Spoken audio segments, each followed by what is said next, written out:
Army chief ने एक बात कही कि दो कौमी नजरिया, अच्छा इसके अलावा उनके पास कुछ नहीं है, कुछ है, और उन्होंने कहा कि कश्मीर जो है उसके कश्मीर हमारी शरक है। अच्छा ये हमारी स्टैटिक पॉलिसी है, कश्मीर हमारी शरक है, मतलब इनको शायद ये छोटे छोटे जो भटकती आत्माएं बैठ गई हैं ना इनके टीवी स्क्रीनों पे आके, इनको पता ही नहीं है कि कश्मीर पाकिस्तान की शहरक है, ये हमारी स्टैटिक पॉलिसी है, स्टैटिक रियासत की पॉलिसी। गालिबन कायदे आज़म ने बात की थी सबसे पहले और उसके बाद। और दो कौमी नजरिया, तो अगर कहीं दरमियान में आगे पीछे बड़ी बहस चलती रही, डिबेटेबल है, आज भी डिबेटेबल आज, लेकिन शायद इसलिए नहीं रहा कि ये दो कौमी नजरिया, तो इसको तो मोदी साहब ने साबित, मोदी साहब का असल में है ये दो।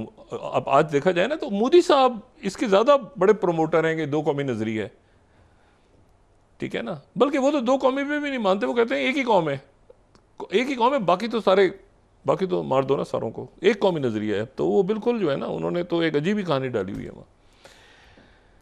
तो ये ऐसी कोई बात उन्होंने जेडी वांस ने नहीं की और ये गलत फहमी का शिकार हो गए हैं। अब मसला ये है कि एक बहुत बड़ी चार्जशीट है।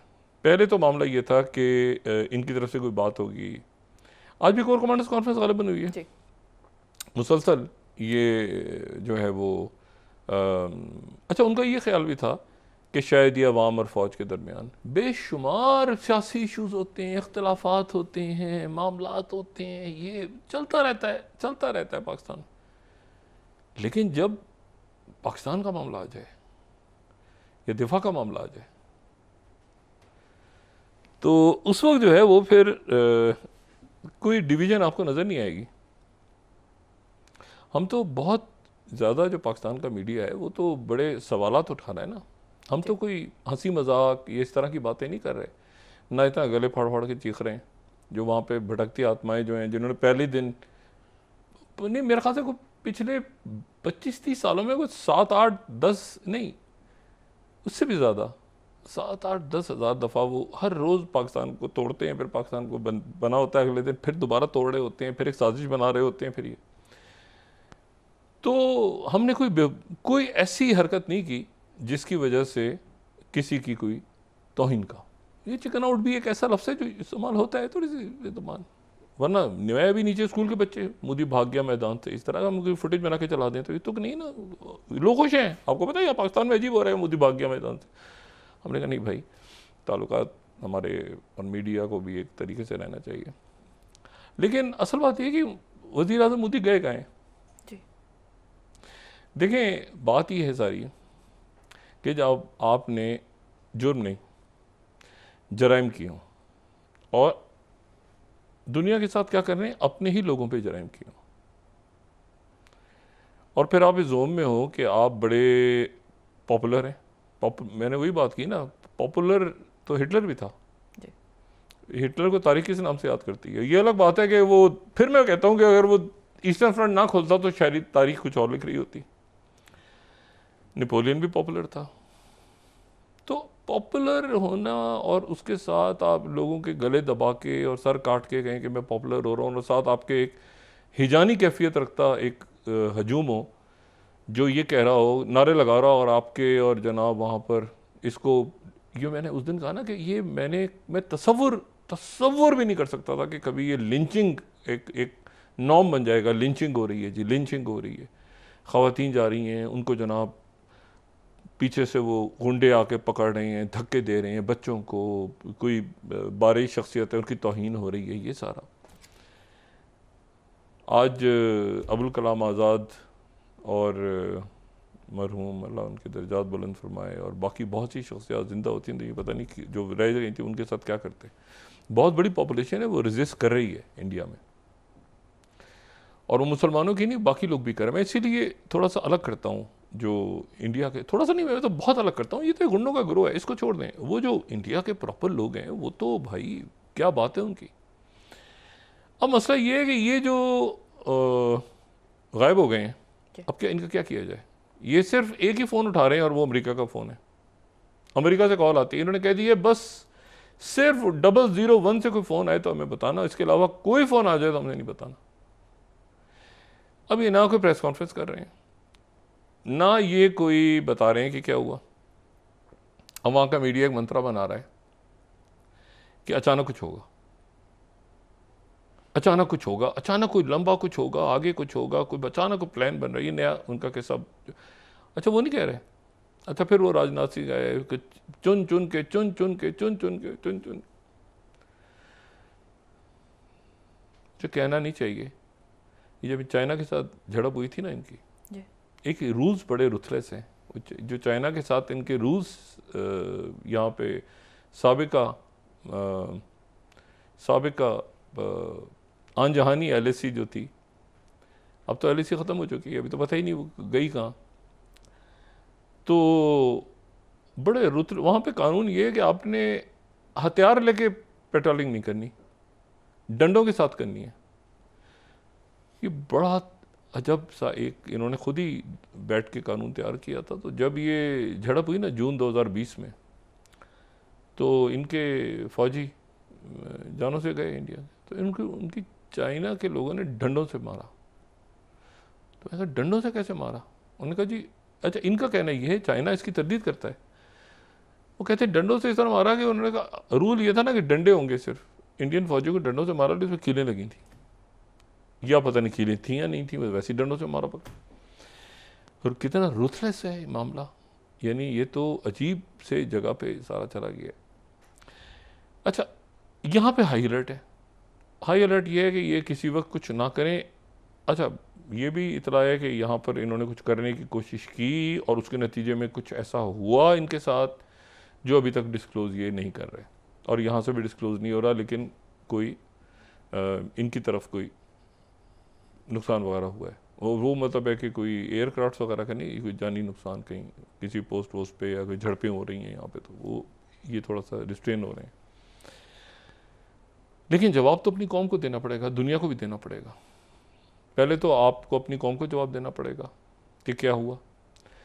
अच्छा ये बातें सामने आ जाएंगी। आज वो जो इनके दौलत साहब हैं, जो रिसर्च एनालिसिस विंग के साबिक सरबराह, उन्होंने इंटेलिजेंस फेलियर करार दिया। इंटेलिजेंस फेलियर ये नहीं है, इंटेलिजेंस फेलियर तो उसका एक हिस्सा है। दूसरा हिस्सा ये है कि वहाँ पर 370 के बाद तो गज़ा की तरह ये अपने आप को मिलाते हैं ना, नेतन्याहू को कॉपी करते हैं। तो आपको पता है कि फ़लस्तीन, मैं बिल्कुल हमास के साथ अक्टूबर के इक़दामात की मैं सख्ती से मज़म्मत कर रहा हूँ, मगर वो एक जेल में लोग बंद थे, एक दुनिया का सबसे बड़ा जेल।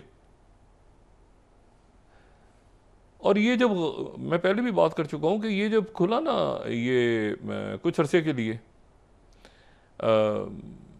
गज़ा का रास्ता, तो वहाँ पर अंदर जाने का, हम यहाँ से गए थे और भी पाकिस्तान से थे हमारे कलीग, तो अंदर हम गए तो वो ऐसा लग रहा था कि उन लोगों को पता ही नहीं कि ये इससे बाहर के जहाज़ कैसे होते हैं, रेल कैसी होती है। मतलब उनको आप परेशान होंगे कि इन्होंने सारी ज़िंदगी इसी जगह पे गुजार दी है अपनी। ये तो आप समझें कि ये फ़लस्तीन की तरह का ही इन्होंने मॉडल रिप्लिका इन्होंने किया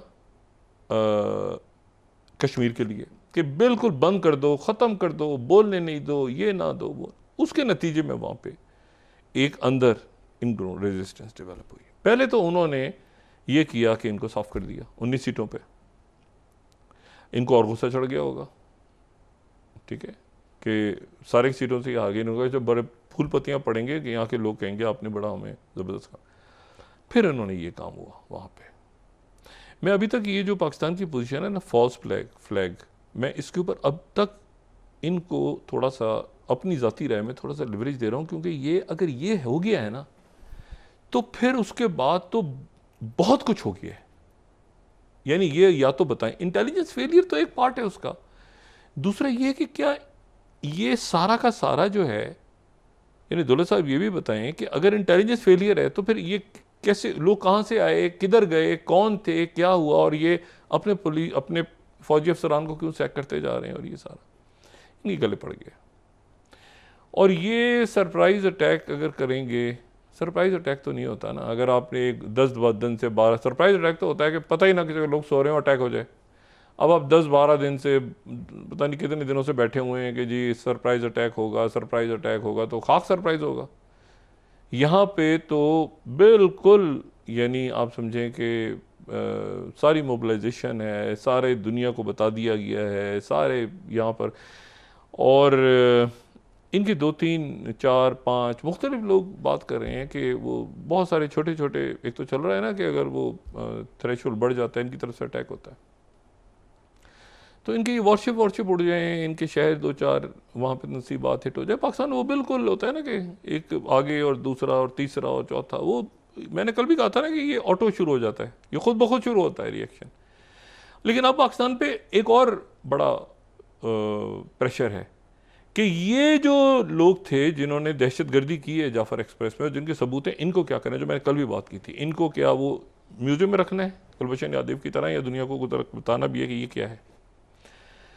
और प्रेसिडेंट ट्रम्प जो है ना, मैं एक मशवरा देता हूँ अपने अकाबरीन को, हमारे जो फैसला साज हैं, उनको ये एक मशवरा दें प्रेसिडेंट ट्रम्प को, यहाँ से एक बिल्कुल मैं एक हमेशा की तरह एक फजूल सी बात करने लगा हूँ, तो जैसे बाकी बातें लोग बर्दाश्त करते हैं, उम्मीद है इसको भी कर जाएंगे। कितनी खूबसूरत वादी है कश्मीर के लोग, कितने प्यारे हैं, कितने खूबसूरत, कितनी खूबसूरत लोग हैं, कितने प्यारे लोग हैं, कितनी अच्छी उनकी ज़बान है, कितनी खूबसूरत जगह। तो ये ज़रा पाकिस्तान की थोड़ी मदद ना भी करें तो न्यूट्रल हो जाएं, और उसके बाद हम इनको दावत देंगे कि आके यहाँ पे जो मकबूजा कश्मीर, जब आज़ाद कश्मीर हो जाएगा, तो यहाँ के कोई ट्रम्प टावर वगैरह बनाए, फीते वीते काटें, लोगों को देखें ना। मतलब इस तरह के माहौल में तो अब नहीं जा सकते ना कि जहाँ पर लोगों की जानें महफूज नहीं है, जहाँ लोगों को मारा जा रहा है, जहाँ पर 2 लाख फौज तहफ़्फ़ुज़ नहीं फराम कर सकती। ऐसी जगह तो नहीं जा सकते आप।